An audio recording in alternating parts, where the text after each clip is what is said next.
Hello friends, welcome to our channel. Hydrochloric acid இல்லாமல் எப்படி ஒரு டாய்லெட் கிளீனர் ரெடி பண்ணலான்னு சொல்லிட்டு வீடியோக்குள்ளே பார்க்கலாம். 400 ml அளவுக்கு டிஸ்டில்டு வாட்டர் எடுத்துக்கோங்க.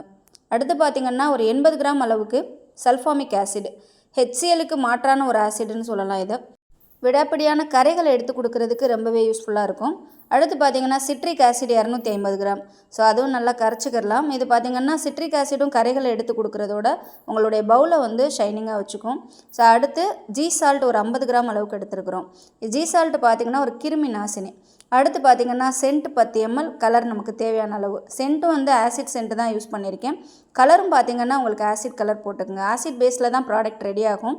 அசிட்டிக் ஆசிட் ஒரு 10 ml கொடுத்துக்கலாம். அடுத்து SLS ஒரு 200 கிராம். ஜஸ்ட் அவ்வளோதான், மிக்ஸ் பண்ணால் போதும், ப்ராடக்ட் ரெடி. உங்களுக்கு HClனால் வரக்கூடிய நெடி புகை எதுவுமே ஆகாதுன்னா இந்த மாதிரி ட்ரை பண்ணி நீங்கள் யூஸ் பண்ணுங்கள். மெட்டீரியல் எல்லாம் நம்மக்கிட்ட அவைலபிளாக இருக்குது. தேவைன்னா வாட்ஸ்அப் பண்ணுங்கள்.